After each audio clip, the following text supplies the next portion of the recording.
ಎಲ್ಲರಿಗೂ ನಮಸ್ಕಾರ. Spend time with ಅಜ್ಜಿ ಆ್ಯಂಡ್ ಗ್ರ್ಯಾಂಡ್ ಸನ್ ಚಾನಲಿಗಾಗಿ ಸ್ವಾಗತ. ಇವತ್ತು ನಾನು ಇನ್ನೊಂದು ಅದ್ಭುತವಾದಂಥ ಒಂದು ನೈಜ ಕಥೆಯೊಂದಿಗೆ ಬಂದಿದ್ದೇನೆ. ಒಂದು 8 ವರ್ಷದ ಹುಡುಗಿ ನಾಪತ್ತೆಯಾಗಿ 10 ವರ್ಷದ ನಂತರ ಮತ್ತೆ ವಾಪಸ್ ಸಿಕ್ಕಿದಂತಹ ಕತೆ ಇದು. 8 ವರ್ಷದ ಹುಡುಗಿ 2ನೇ ಕ್ಲಾಸಿಗೆ ಒಂದು ಸ್ಕೂಲಿಗೆ ಹೋಗ್ತಾ ಇರ್ತಾಳೆ. ಸ್ಕೂಲಿಗೆ ಹೋಗ್ತಾ ಇದ್ದಳು. ಒಂದು ದಿವಸ ಸ್ಕೂಲ್ ಬಿಟ್ಟ ಮೇಲೆ ಇದ್ದಕ್ಕಿದ್ದಂತೆ ನಾಪತ್ತೆ ಆಗಿಬಿಡ್ತಾಳೆ. ಮನೆಗೂ ಹೋಗಿರೋದಿಲ್ಲ, ಸ್ಕೂಲಲ್ಲೂ ಇರೋದಿಲ್ಲ. ಎಷ್ಟೊತ್ತಾದರೂ ಮನೆಗೆ ಬರದಿದ್ದದ್ದು ನೋಡಿ ಅವಳ ಅಮ್ಮ ಸ್ಕೂಲಿಗೆ ಬರ್ತಾಳೆ.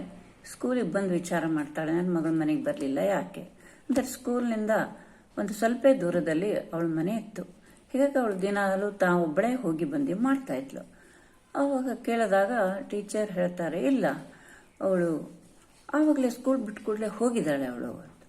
ಹೌದಾ, ಹಾಗಿದ್ರೆ ಮನೆಗೂ ಬರಲಿಲ್ಲ, ಎಲ್ಲೂ ಇಲ್ಲ, ಎಲ್ಲ ಹೋದ್ಲು ಅವಳು. ಆವಾಗ ಹಾಗಿದ್ರೆ ಸ್ಕೂಲ್ CCTV ನೋಡೋಣ ಅಂತ CCTVಯನ್ನು ನೋಡ್ತಾರೆ. ಅಲ್ಲಿ ಸ್ಕೂಲಿಂದ ಮನೆಗೆ ಹೋಗ್ತಾ ಇರೋದು ಕಾಣಿಸ್ತಾ ಇದೆ. ಉಳಿದ ಫ್ರೆಂಡ್ಸಿಗೆಲ್ಲ ಟಾಟಾ ಮಾಡಿ ಹೋಗ್ತಾ ಇದ್ದಾಳೆ. ಹಾಗಿದ್ರೆ ಸ್ಕೂಲ್ನಿಂದ ಹೋಗಿದ್ದಾಳೆ, ಮನೆಗೆ ಬರಲಿಲ್ಲ, ಎಲ್ಲೋದ್ಲು ಅವಳು? ಆವಾಗ ತಂದೆ ತಾಯಿಗೆಲ್ಲ ತುಂಬ ಗಾಬರಿ ಆಗ್ತಾಳೆ. ಎಲ್ಲ ಕಡೆಗೆ ಹುಡುಕ್ತಾರೆ, ಫ್ರೆಂಡ್ ಮನೆಗೆಲ್ಲ ಹೋಗಿ ಕೇಳ್ತಾರೆ. ಎಲ್ಲರಿಗೆಲ್ಲ ಅವಳು ಸ್ಕೂಲ್ ಬಿಟ್ಟು ಹೋಗಿದ್ದಾಳೆ, ಸ್ಕೂಲಿಂದ ನಮ್ಗೆ ಟಾಟಾ ಮಾಡಿ ಹೋಗಿದ್ದಾರೆ ಫ್ರೆಂಡ್ಸ್ ಎಲ್ಲ ಹೇಳ್ತಾರೆ. ಹಾಗಿದ್ರೆ ಎಲ್ಲೋದ್ಲು ಇವಳು? ನಾಪತ್ತೆ ಆಗಿಬಿಟ್ಲಲ್ಲ. ಎಲ್ಲ ಕಡೆಗೆ ಹುಡುಕ್ತಾರೆ, ಕಂಗಾಲಾಗಿಬಿಡ್ತಾರೆ, ಎಲ್ಲೂ ಸಿಗೋದಿಲ್ಲ. ಆಮೇಲೆ ಪೊಲೀಸ್ ಕಂಪ್ಲೇಂಟ್ ಎಲ್ಲ ಕೊಡ್ತಾರೆ. ಪೊಲೀಸರು ಎಲ್ಲ ಹುಡುಕ್ತಾರೆ, ಆದರೂ ಸಿಗೋದಿಲ್ಲ. ಉಳಿದ ಪಾಲಕರು ಕಂಗಾಲಾಗಿಬಿಡ್ತಾರೆ. ರೀ, ಸ್ಕೂಲಿಗೆ ಹೋಗೋದು ಹುಡುಗಿ ಮನೆಗೂ ಬರಲಿಲ್ಲ, ಸ್ಕೂಲಿಗೆ ಹೋಗಿಲ್ಲ, ಸ್ಕೂಲಿಂದ ಹತ್ತಿರ ಇದೆ ಮನೆ, ಆದರೂ ಇವಳು ಹೋಗಲಿಲ್ಲ, ಎಲ್ಲಿ ಹೋದ್ಲು? ಅಷ್ಟು ಟೈಮಲ್ಲಿ ಇವಳು ನಾಪತ್ತೆ ಹೆಂಗಾದ್ಲು ಅಂತ ಉಳಿದವರು ಕೂಡ ಬಹಳಷ್ಟು ಮಂದಿ ಪಾಲಕರು ತಮ್ಮ ಮಕ್ಕಳ ಸ್ಕೂಲಿಗೆ ಹೋಗ್ತಾ ಇದ್ರು ತಪ್ಪಿಸಿ ಬೇರೆ ಸ್ಕೂಲಿಗೆ ಕಳಿಸ್ಲಿಕ್ಕೆ ಸ್ಟಾರ್ಟ್ ಮಾಡಿಬಿಡ್ತಾರೆ. ಏನಪ್ಪ, ಮತ್ತು ನಮ್ಮ ಮಕ್ಕಳಿಗೂ ಹಿಂಗಾದ್ರೆ ಕಷ್ಟ ಅಲ್ಲ. ಅವಳು ಶ್ರೀಮಂತರ ಮನೆ ಹುಡುಗಿ ಆಗಿರ್ತಾಳೆ. ಅರೆ, ಒಳ್ಳೆ ಶ್ರೀಮಂತರ ಮನೆ ಹುಡುಗಿಗೆ ಹೀಗಾಯಿತು ಅಂದರೆ ನಂತರ ನಮ್ಮಂಥ ಬಡವ್ರ ಮನೆ ಮಕ್ಕಳ ಪಾಡೇನು ಅಂತ. ಆಮೇಲೆ ಉಳ್ಕೊ ಪೊಲೀಸ್ ಕಂಪ್ಲೇಂಟ್ ಕೊಟ್ಟು ಎಲ್ಲ ಕಡೆಗೆ ಹುಡುಕಿ ಎಲ್ಲ ಮಾಡ್ತಾರೆ. ಏನು ಮಾಡಿದ್ರು ಸ್ಕೂಲಿಂದ ಹೋಗಿದ್ದು ಇದೆ, ಮನೆ CCTV ಕ್ಯಾಮ್ರಾ ಇದೆಯಲ್ಲ ಅದನ್ನು ಚೆಕ್ ಮಾಡಿ ನೋಡಿದರೆ ಮನೆ ಬಾಗಿಲು ಎದುರಿಗೆ ಅವಳು ಸ್ಕೂಲಿಂದ ಬರಲೇ ಇಲ್ಲ. ಹಾಗಾದರೆ ಎಲ್ಲಿ ಹೋದ್ಲು ಅವಳು? ನಾಪತ್ತೆ ಆಗಿಬಿಟ್ಲು. ಆಮೇಲೆ 10 ವರ್ಷದ ನಂತರ ಅವಳು ವಾಪಸ್ ಸಿಗ್ತಾಳೆ. ಹಾಗಾದರೆ ಆ 10 ವರ್ಷ ಅವಳು ಎಲ್ಲೂ ಹೋಗಿದ್ಲು? ಇದು ಕುತೂಹಲವಾದಂಥ ಒಂದು ಸಂಗತಿ. ಏನಾಗಿತ್ತು ಗೊತ್ತುಂಟ? ಆ ಸ್ಕೂಲಿಗೆ ಅವಳು ನಾಪತ್ತೆ ಆಗೋಕ್ಕಿಂತ 1 ತಿಂಗಳ ಮೊದಲು ಒಬ್ಬನೊಂದು ಹುಡುಗ ಸ್ಕೂಲಿಗೆ ಕೆಲಸಕ್ಕಾಗಿ ಸೇರ್ಕೊಂಡಿದ್ದಾನೆ. ಈಗ ಬಸ್ನಲ್ಲಿ ದೂರ ಎಲ್ಲ ಮಕ್ಕಳು ಇರ್ತಾರಲ್ಲ, ಅವ್ರನ್ನ ಕರ್ಕೊಂಬರೋದು ಬಿಡೋದು ಎಲ್ಲ ಇರ್ತದಲ್ಲ, ಆ ಒಂದು ಕೆಲಸಕ್ಕೆ ಅವನು ಸೇರ್ಕೊಂಡಿದ್ದ. ಅವನ ಜೊತೆಗೆ ಇನ್ನೂ ಬಹಳ ಅವರು ಕೆಲಸ ಮಾಡ್ತಾಯಿದ್ರು. ಅವನು ಸೇರ್ಕೊಂಡವನು 1 ತಿಂಗಳಾಗಿತ್ತಲ್ಲ ಬಂದು ಈ ಹುಡುಗಿಯನ್ನು ನೋಡಿದ್ದ. ಈ ಹುಡುಗಿ ಕ್ಯೂಟಾಗಿ ಚುರುಕಾಗಿದ್ದಾಳೆ. ಹುಡುಗಿ ಪಟಾಯಿಸಿದ್ರು, ಈ ಹುಡುಗಿನೇ ಪಟಾಯಿಸ್ಬೇಕು ನಾನು ಅಂತ ಮನಸ್ಸಿನಲ್ಲೇ ಮಾಡ್ಕೊಂಡಿದ್ದ. ಯಾಕಂದರೆ ಶ್ರೀಮಂತರ ಮನೆ ಹುಡುಗಿ, ಆ ಹುಡುಗಿ ನನಗೇನು ಪಟಾಯಿಸ್ಲಿಕ್ಕೆ ಏನು ಕೊಡೋದಿಲ್ಲ, ನಾನೇನಾದರೂ ಉಪಾಯ ಮಾಡಿ ಅವಳನ್ನ ಪತ್ತೆ ಮಾಡಬೇಕು ಅಂತ ಒಂದು ಐಡಿಯಾ ಹಾಕ್ಕೊಂಡಿದ್ದ. ಅದಕ್ಕೆ ಅವನೇನು ಮಾಡ್ದ, ದಿನ ಹುಡುಗಿ ಹತ್ರ ಮಾತಾಡ್ತಿದ್ದ. ಸ್ಕೂಲ್ ಬಿಟ್ಟು ಸ್ವಲ್ಪ ಮುಂದೆ ಹೋದ ಮೇಲೆ ಅವಳ ಹತ್ರ ಮಾತಾಡ್ತಿದ್ದ. ಎಲ್ಲಿ ನಿನ್ನ ಮನೆ, ಏನು ಅಲ್ಲ ಹತ್ರ ಇದೆ ಎಲ್ಲ, ಹೌದಾ, ನಿನಗೆ ಏನು ಇಷ್ಟ, ಅದು ಇಲ್ಲ, ನನಗೆ ಹೂವು ಇಷ್ಟನಾ, ಗಿಡಗಳು ಇಷ್ಟನಾ, ಏನಿಷ್ಟ, ಪ್ರಾಣಿಗಳು ಇಷ್ಟನಾ ಎಲ್ಲ ಕೇಳ್ತಾ ಇದ್ದಲ್ಲ. ನನಗೆ ಪ್ರಾಣಿಗಳು ಅಂದರೆ ತುಂಬ ಇಷ್ಟ. ಯಾವ ಪ್ರಾಣಿ ಇಷ್ಟ? ನನಗೆ ಆಕಳು ಕರು ಅಂದರೆ ತುಂಬ ಇಷ್ಟ. ಹೌದಾ, ಆಮೇಲೆ ನಮ್ಮೆಲ್ಲ ಆಕಳು ಕರು ಎಲ್ಲ ಇದೆ, ನಾನು ತೋರಿಸ್ತೇನೆ, ನಮ್ಮನೆಗೆ ಬರ್ತೀಯಾ ಅಂತ ಕೇಳ್ತಾನೆ. ಆಯಿತು ಬರ್ತೇನೆ, ನೀ ಯಾವತ್ತು ಕರಿತೀಯೋ ಅವತ್ತು ಬರ್ತೇನೆ ಅಂತ. ಹೌದಾ, ನಾ ಒಂದು ದಿವಸ ಕರಿತೇನೆ, ಆವಾಗ ಬಾ ನೀನು ಅಂತ ಹೇಳ್ತಾನೆ. ಆಯಿತು ಅಂತ ಹೇಳ್ತಾನೆ. ಆವತ್ತು ದಿನ ಅವನು ಏನು ಮಾಡಿರ್ತಾನೆ, ಸ್ಕೂಲ್ ಬಿಟ್ಟಿದ ಮೇಲೆ ಸ್ವಲ್ಪ ದೂರದಲ್ಲಿ ಬಂದು ನಿಂತಿರ್ತಾನೆ. ಅವಳು ಅದೇ ರೋಡಲ್ಲೇ ಹೋಗ್ತಾ ಇರ್ತಾಳೆ. ಅವಾಗ ಇವತ್ತು ನಮ್ಮ ಮನೆಗೆ ಬರ್ತೀಯಾ, ನಾನು ಕರ್ಕೊಂಡು ಹೋಗ್ತೇನೆ, ನಿನಗೆ ಆಕಳು ಕ್ಯೂಟ್ ಕರ ಎಲ್ಲ ತೋರಿಸ್ತೇನೆ ಅಂತ. ಸರಿ ಬರ್ತೇನೆ ಅಂತ ಅವನಿಂದೆ ಬೇರೆ ರೋಡಲ್ಲಿ ತಿರುಗಿ ಹೋಗ್ಬಿಡ್ತಾಳೆ. ಮನೆಗೆ ಹೋಗೇ ಇರೋದಿಲ್ಲ. ಅವನೇನು ಮಾಡ್ತಾನೆ, ಅವನು ಸ್ವಲ್ಪ 1 ಕಿಲೋಮೀಟ್ರ್ ದೂರದಲ್ಲಿ ಅವನ ಮನೆ ಇರ್ತಾನೆ. ಅವನು ರೋಡಲ್ಲಿ ಕರ್ಕೊಂಡು ಹೋಗೋದಿಲ್ಲ, ಒಳ ರೂಟಲ್ಲಿ ಅವಳನ್ನು ತನ್ನ ಮನೆಗೆ ಕರ್ಕೊಂಡು ಹೋಗಿರ್ತಾನೆ. ಯಾರಿಗೂ ನಾ ಕರ್ಕೊಂಡು ಹೋಗೋದು ಗೊತ್ತಾಗಬಾರ್ದು ಅಂತ.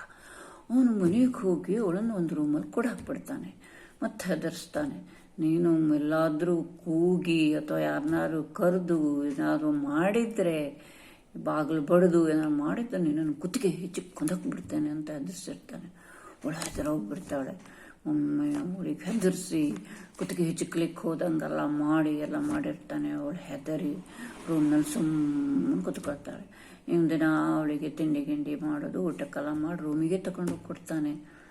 ಯಾರಿಗೂ ಗೊತ್ತೇ ಆಗೋದಿಲ್ಲ, ಅವಳು ಇರೋದೇ ಗೊತ್ತಾಗಿರೋದಿಲ್ಲ. ಅದಿಷ್ಟು ಅಷ್ಟು ಮಾಡಿ ಮನೆ ಬಾಗಿಲು ಹಾಕ್ಕೊಂಡು ಸ್ಕೂಲಿಗೆ ಬರ್ತಾನೆ. ಅವನೊಬ್ಬನೇ ಇರ್ತಾನೆ ಮನೇಲಿ. ಕೊನೆ ಸ್ಕೂಲ್ ಬಿಟ್ಟು ಹೋದ ಮೇಲೆ ಮತ್ತೆ ಅವಳಿಗೆ ಹೋಗಿ ಊಟ ಕೊಟ್ಟು ಎಲ್ಲ ಮಾಡ್ತಾನೆ. ಹೀಗೆ ದಿನ ಕಳೀತಾ ಇರ್ತದೆ.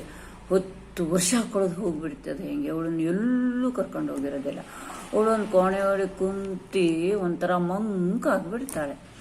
ಆಮೇಲೆ ಅವಳು 18 ವರ್ಷ ಆದಮೇಲೆ ಏನು ಮಾಡ್ತಾನೆ ಅವನು ಅಂದರೆ, ಸ್ಕೂಲಲ್ಲಿ ಒಂದು ದಿವಸ ಹಿಂಗೆ ಹೇಳ್ತಾನೆ, ಇಲ್ಲ ನನಗೆ ಮ್ಯಾರೇಜ್ ಫಿಕ್ಸ್ ಆಗಿದೆ, ನಮ್ಮಮ್ಮ ಊರಿಗೆ ಬರ್ಲಿಕ್ಕೆ ಹೇಳಿದಾಳೆ, ನಂಗೊಂದು 3 ದಿವಸ ರಜೆ ಬೇಕು, ನಾನು ಊರಿಗೆ ಹೋಗ್ತೇನೆ. ಸರಿ, ಮದುವೆ ಹೇಳ್ತೀಯಲ್ಲ, 3-4 ದಿವಸ ತಗೊಂಡು ಹೋಗು ಅಂತ ಅವನಿಗೆ ಕೊಡ್ತಾರೆ ರಜೆನ. ರಜೆ ತಗೊಂಡು ಊರಿಗೆ ಹೋಗ್ತೇನೆ ಹೇಳಿ ಬಂದು ಇಲ್ಲಿ ಮನೆಗೆ ಬಂದು ಅವಳಿಗೆ ಬುರ್ಕ ಹಾಕಿಸ್ಕೊಂಡು ಅಲ್ಲಿ ದೂರ ಇರೋ ಯಾವುದೋ ಒಂದು ದೇವಸ್ಥಾನಕ್ಕೆ ಹೋಗಿ ಅವಳನ್ನು ಮದುವೆ ಮಾಡ್ಕೊಂಡು ಬರ್ತಾನೆ. ಮದುವೆ ಮಾಡ್ಕೊಂಡು ಮತ್ತೆ ಅದೇ ಮನೆಯಲ್ಲಿ ತಂದಿರ್ತಾನೆ. ಆವಾಗ ರೂಮ್ನೊಳಗೆ ಕೂಡ ಹಾಕೋದಿಲ್ಲ, ಮನೆ ಒಳಗೆ ಇಟ್ಟಿರ್ತಾನೆ. ಅವಳಿಗೆ ಮನೆಯಲ್ಲೇ ಇದ್ದು ರೂಢಿ ಆಗಿಬಿಡ್ತದೆ. ಈಗ ಅವಳು ಹೊರಗೆ ಹೋಗೋಣ ಏನು ಹೇಳೋದೇ ಇಲ್ಲ, ಸುಮ್ಮನೆ ಮನೆ ಕೆಲಸ ಎಲ್ಲ ಕಲಿಸಿರ್ತಾನೆ ಅವಳಿಗೆ. ಅವಳು ಅಡುಗೆ ಮಾಡ್ಕೊಂಡು ಮನೇಲೇ ಇರ್ತಾಳೆ. ಕೊನೆಗೆ 4 ದಿವಸ ಮುಗಿಸ್ಕೊಂಡು ಸ್ಕೂಲಿಗೆ ಹೋಗ್ತಾನೆ. ಸ್ಕೂಲಿಗೆ ಹೋದ್ಮೇಲೆ ಅವನ ಫ್ರೆಂಡ್ಸ್ ಎಲ್ಲ ಕೇಳ್ತಾರೆ, ಮದುವೆ ಆಗಿದೆಯಲ್ಲೋ, ಪಾರ್ಟಿ ಇಲ್ಲ, ಇದಿಲ್ಲ, ಏನಿಲ್ಲ, ಮದುವೆ ಹುಡುಗಿ ನಂಗೆ ತೋರಿಸೋದಿಲ್ವಾ, ನಿಮ್ಮ ಹೆಂಡತಿ ತೋರಿಸಲ್ವಾ ಕೇಳ್ತಾನೆ. ಇಲ್ಲ, ಪಾರ್ಟಿ ಬೇಕಾದ್ರೂ ಕೊಡ್ತೇನೆ, ಬನ್ನಿ ನಮ್ಮ ಮನೆಗೆ ಒಂದು ದಿವಸ ಅಂತ ಹೇಳ್ತಾನೆ. ಒಂದು ದಿವಸ ಅವ್ರನ್ನ ಊಟಕ್ಕೆಲ್ಲ ಕರೀತಾನೆ. ಇವಳು ಬುರ್ಕ ಹಾಕ್ಕೊಂಡಿರ್ತಾಳೆ, ಮುಖನೇ ತೋರಿಸೋದಿಲ್ಲ ಯಾರಿಗೂ. ಅರೇ ನಿನ್ನ ಹೆಂಡತಿ ಯಾರಿಗೂ ಮುಖನೇ ತೋರಿಸೋದಿಲ್ಲ, ಬುರ್ಕ ಹಾಕೊಂಡು ಬಿಟ್ಟಿದ್ದಾಳೆ ಅಂತ. ತೋರಿಸಿ ಹೇಗಿದ್ದಾಳೆ ನೋಡ್ತಾ, ಇಲ್ಲ ಅವಳು ತಾಯಿ ಮನೆ ಕಡೆಗೆ ಯಾರಿಗೂ ಬೇರೆ ಗಂಡಸರಿಗೆ ಮುಖ ತೋರಿಸೋದಿಲ್ಲ ಅಂತ, ಹಿಂಗಾಗಿ ಅವಳು ತೋರಿಸೋದಿಲ್ಲ ಅಂತ ಹೇಳ್ತಾನೆ. ಹೀಗಾಗಿ ಏನಾಗ್ತದೆ ಅಂದರೆ, ಯಾರು ಅವಳ ಮುಖನೇ ನೋಡಿರೋದಿಲ್ಲ. ಇವನು ಪೇಟೆಗೆ ಕರ್ಕೊಂಡು ಹೋಗಿದ್ರು ಆ ಬುರ್ಕ ಹಾಕಿಸ್ಕೊಂಡು ಕರ್ಕೊಂಡು ಹೋಗ್ತಾನೆ ಅವಳನ್ನ. ಹಾಗೆ ಬುರ್ಕ ಹಾಕ್ಕೊಂಡೆ ಮನೆಗೆ ಬರೋದು. ಹೀಗಾಗಿ ಯಾರಿಗೂ ನೋಡೋದಿಲ್ಲ, ಅವ್ರ ಮುಖನೇ ನೋಡಿರೋದಿಲ್ಲ. ಆವಾಗ ಅವ್ರ ಮನೆಗೆ ಊಟಕ್ಕೆ ಹೋದರೂ ಒಬ್ಬನಿಗೆ ಸ್ವಲ್ಪ ಡೌಟ್ ಬರ್ತದೆ, ಇವನು ಯಾಕೆ ಯಾರಿಗೂ ಹೆಂಡತಿ ಮುಖನೇ ತೋರಿಸೋದಿಲ್ಲಲ್ಲ, ಏನೋ ಇರಬೇಕು, ನಾನು ಏನಾದರೂ ಮಾಡಿ ಅವನ ಹೆಂಡತಿ ಮುಖವನ್ನು ನೋಡಬೇಕು ಅಂತ ಅವನಿಗೆ. ಒಂದು ದಿವಸ ಏನು ಮಾಡ್ತಾನೆ, ಅವನು ಸ್ಕೂಲ್ ಬಿಟ್ಟ ಮೇಲೆ ಕೆಲಸ ಮುಗಿದ್ಮೇಲೆ ಮನೆಗೆ ಬರ್ತಾನಲ್ಲ, ಅವ್ನಿಗೆ ಗೊತ್ತಿಲ್ದಂಗೆ ಅವನು ನಿಂದೆ ಬರ್ತಾನೆ. ಅವನೇನು ಮಾಡ್ತಾನೆ, ಬೀಗ ತಕ್ಕೊಂಡು ಮನೆ ಒಳಗೆ ಹೋಗ್ತಾನೆ. ಆವಾಗ ಇವಲ್ಲಿ ಕೂತ್ಕೊಂಡು ಸೈಡಿಗೆ ಕಿಟಕಿಯಿಂದ ನೋಡ್ತಾನೆ. ಆವಾಗ ಆ ಹುಡುಗಿ ಬುರ್ಕ ತೆಗೆದಿರ್ತಾಳೆ ಮನೆಯೊಳಗೆ. ಆಗ ಈ ಹುಡುಗಿ ನೋಡಿದ್ರೆ ಎಲ್ಲೋ ನೋಡಿದ್ದೇನೆ ಅನ್ನಿಸ್ತಾಳಲ್ಲ, ಯಾವ ಹುಡುಗಿ ಇರ್ಬೋದು ಹಿಂಗೆ ಯೋಚನೆ ಮಾಡ್ತಾನೆ. ಅವಾಗ ಅನ್ನಿಸ್ತದೆ ಅವನಿಗೆ, 10 ವರ್ಷದ ಹಿಂದೆ ಒಂದು ಹುಡುಗಿ ನಾಪತ್ತೆ ಆಗಿರ್ಲಲ್ಲ, ಇವ ಅವಾಗ ಬಂದೆಲ್ಲೋ 1 ತಿಂಗಳಾಗಿತ್ತಷ್ಟೇ, ಹಂಗೆ ಕಾಣ್ತಾಳಲ್ಲ, ನೋಡೋಣ ಸ್ಕೂಲಿಗೆ ಹೋಗಿ ಅವಳು ಫೋಟೋ ಇನ್ನೊಮ್ಮೆ ನೋಡೋಣ ಅಂತ ಬರ್ತಾನೆ. ನನಗೆ ಸುಮ್ಮನೆ ಸ್ಕೂಲಿಗೆ ಬರ್ತಾನೆ ಅವ. ಮಾರನೇ ದಿವಸ ಸ್ಕೂಲಿಗೆ ಬಂದಮೇಲೆ ಅವಳು 1ನೇ ಕ್ಲಾಸ್ನಲ್ಲಿ 2ನೇ ಕ್ಲಾಸಲ್ಲಿ ತೆಗೆದಂಥ ಫೋಟೋ ಇತ್ತು ಸ್ಕೂಲಲ್ಲಿ, ಅದನ್ನು ನೋಡ್ತಾನೆ. ಆ ಗ್ಯಾರಂಟಿ ಹೌದು, ಅದೇ ಹುಡುಗಿ ಅವಳು ಹಾಗೇ ಕ್ಯೂಟಾಗಿರ್ತಾಳೆ, ಅದೇ ಹುಡುಗಿ ಇವಳು ಅಂತ. ಆ ಹುಡುಗಿ ನಾಪತ್ತೆ ಮಾಡಿದವನೇ ಇವನು ಅಂತ ಗೊತ್ತಾಗ್ತದೆ ಅವನಿಗೆ. ಅವನ ಏನು ಮಾಡ್ತಾನೆ ಅಂದರೆ, ಪ್ರಿನ್ಸಿಪಾಲ್ರಿಗೆ ಹೋಗಿ ಹೇಳ್ತಾನೆ, 10 ವರ್ಷದಿಂದ ಒಂದು ಹುಡುಗಿ ನಾಪತ್ತೆ ಆಗಿದ್ಲಲ್ಲ, ಅದು ಈಗೀಗ ಮದುವೆ ಮಾಡ್ಕೊಂಡು ಬಂದಿದ್ನಲ್ಲ, ಅದೇ ಹುಡುಗಿ ನೋಡ್ರಿ ಹಾಗೆ ಕಾಣಿಸ್ತಾಳೆ, ನೀವು ಬೇಕಾದ್ರೆ ಅವಳ ಮನೆಗೆ ಹೋಗಿ ವಿಚಾರ ಮಾಡ್ರಿ ಅಂತ ಹೇಳ್ತಾನೆ. ಹೌದಾ, ಹಂಗಿದ್ದಾನ? ಹೌದು, ಅವಾಗ ಅವನಿಗೂ 1 ತಿಂಗಳಾಗಿತ್ತು ಬಂದು ಅಷ್ಟೇ. ಪ್ರಿನ್ಸಿಪಾಲ್ರು ಹೇಳ್ತಾರೆ, ಹಾಗಾದ್ರೆ ನಾನು ಒಮ್ಮೆ ಆಕಸ್ಮಿಕವಾಗಿ ಅವ್ರ ಮನೆಗೆ ಹೋಗಿ ನೋಡ್ತೇನೆ ಅಂತ. ಮಾರನೇ ದಿವಸ ಏನು ಮಾಡ್ತಾಳೆ, ಅವನು ಸ್ಕೂಲ್ ಬಿಟ್ಟು ಹೋಗ್ತಾನೆ. ಸ್ಕೂಲ್ ಬಿಟ್ಟು ಹೋದ್ಮೇಲೆ ಟೀಚರ್ ಏನು ಮಾಡ್ತಾಳೆ, ಅವನು ಮನೆ ಒಳಗೆ ಬೀಗ ತಕ್ಕೊಂಡು ಒಳಗೆ ಹೋಗಿ ಬಾಗಿಲು ಹಾಕದೆ ಬಡ ಬಾಗಿಲು ಬಡಿತಾರೆ. ಹಿಂದೆ ಹೋಗಿರ್ತಾರೆ ಅವರು. ಆ ಬಾಗಿಲು ತೆಗೆದರೆ ಪ್ರಿನ್ಸಿಪಾಲ್ ಮೇಡಮ್ ನೀವು ಬಂದಿದ್ದೀರಲ್ಲ? ಹೌದು ಬಂದಿದ್ದೇನೆ. ನೀನು ಮದುವೆ ಮಾಡ್ಕೊ ಬಂದಿದೆಯಲ್ಲ, ನಿಮ್ಮ ಹುಡುಗಿ ನೋಡೋಣ ಅಂತ ಬಂದೆ ಅಂತ ಹೇಳ್ತಾನೆ. ಆಗ ಅವಳು ಏನು ಮಾಡ್ತಾಳೆ, ಗಂಡ ಬಂದಿದ್ದಾನಲ್ಲ ಸ್ಕೂಲ್ನಿಂದ ಅಂತ ಬಂದು ಹೊರಗಡೆ ಬಂದುಬಿಡ್ತಾಳೆ. ಆವಾಗ ಅವಳು ಬುರ್ಕ ಹಾಕಿರೋದಿಲ್ಲ. ಆವಾಗ ಟೀಚರಿಗೆ ಗೊತ್ತಾಗ್ತದೆ, ಹೌದು ಅದೇ ಹುಡುಗಿನೇ ಟೀಚರ್. ಆಗಿಂದ ಪೊಲೀಸರಿಗೆ ಫೋನ್ ಮಾಡಿ ಕಂಪ್ಲೇಂಟ್ ಕೊಡ್ತಾಳೆ, ಆ ಹುಡುಗಿ ಇಲ್ಲಿದ್ದಾಳೆ ನೋಡಿ ಬಂದು ಅಂತ. ಪೊಲೀಸರು ಬಂದು ಅವನನ್ನು ಅರೆಸ್ಟ್ ಮಾಡಿ ಅವನಿಗೆ ಸಖತ್ತು ಬಡಿತಾರೆ. ಬಡವಿ ಎಲ್ಲ ಬಿಡಿಸ್ತಾರೆ. ಆವಾಗ ಇದ್ದದ್ದೆಲ್ಲ ಹೇಳ್ತಾನೆ, ಹೀಗೀಗೆ ಮಾಡಿ ನಂಗೆ ಅವಳು ಕಂಡು ತುಂಬ ಇಷ್ಟ ಆಗಿತ್ತು, ನಾನು ಹೇಗೆ ಮಾಡಿದೆ. ಅವನನ್ನು ಅರೆಸ್ಟ್ ಮಾಡ್ತಾರೆ. ಆ ಹುಡುಗಿಯನ್ನು ಅಪ್ಪ ಅಮ್ಮನಿಗೆ ಒಪ್ಪಿಸ್ತಾರೆ. ಅವಳಿಗೆ ಎಜುಕೇಷನು ಇರೋದಿಲ್ಲ, ಏನೂ ಇಲ್ಲ, ಒಂಥರ ಮಂಕಾಗಿಬಿಟ್ಟಿರ್ತಾಳೆ. ಅಪ್ಪ ಅಮ್ಮ ಅವಳನ್ನು ಎಜುಕೇಷನ್ ಎಲ್ಲ ಕೊಟ್ಟು ಅವಳನ್ನು ಮೊದಲಿನಂತೆ ಮಾಡಲಿಕ್ಕೆ ಟ್ರೈ ಮಾಡ್ತಾರೆ. ನೋಡಿ ಹೀಗಾಯಿತು ಅಂತ. ಇದೆ ಈ ಕತೆ. ಅಂದರೆ ನಾವು ಮಕ್ಕಳು ಶಾಲೆಗೆ ಹೋದರು ಅಂತ ಅವ್ರ ಮೇಲೆ ಲಕ್ಷ್ಯ ತಗೊಳ್ಳೋದೇ ಬಿಡೋದಲ್ಲ. ಅವರು ಬರಲಿಕ್ಕೆ ಸ್ವಲ್ಪ ಲೇಟ್ ಆದರೂ ಸಹಿತ ನಾವು ಯಾಕೆ ಲೇಟ್ ಆಯಿತು ಏನು ಒಂದು ಆಗಾಗ ವಿಚಾರ ಮಾಡ್ತಾ ಇರಬೇಕು. ಆಗಾಗ ಸ್ಕೂಲಿಗೆ ಹೋಗ್ತಾ ಇರಬೇಕು. ಮಕ್ಕಳ ಬಗ್ಗೆ ನಾವು ವಿಚಾರ ಮಾಡಬೇಕು ಅನ್ನೋದೇ ಇದರ ಒಂದು ತಾತ್ಪರ್ಯ. Thank you. ನಮ್ಮ ಚಾನಲನ್ನು ಸಬ್ಸ್ಕ್ರೈಬ್ ಮಾಡಿ. ನಿಮಗೆ ಕತೆ ಚೆನ್ನಾಗಿ ಅನಿಸಿದರೆ ಲೈಕ್ ಮಾಡಿ.